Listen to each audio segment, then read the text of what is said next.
bre jong pi ipada ikentia usnyu ba jemama pisat pen itena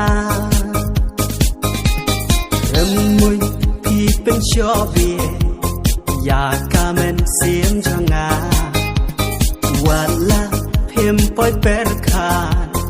baya pinga mochisha alisi thai ha jan jonga ya pingan pyam na jenge wanam thau si ki jing du na ya pinga e shisha kane kade kapo she said bani yoma balay penska ulera ale wangin shala knan bon saki jenken ma ayong searching him some love brand new yaki jeng sobla jeng e dai kan yai thaba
kade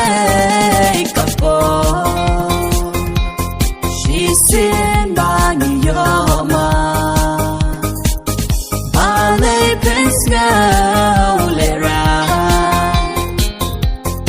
ale wangin shala knan bon saki jenken ma ayong searching him some love brand new yaki jeng sobla jeng e dai kan yai thaba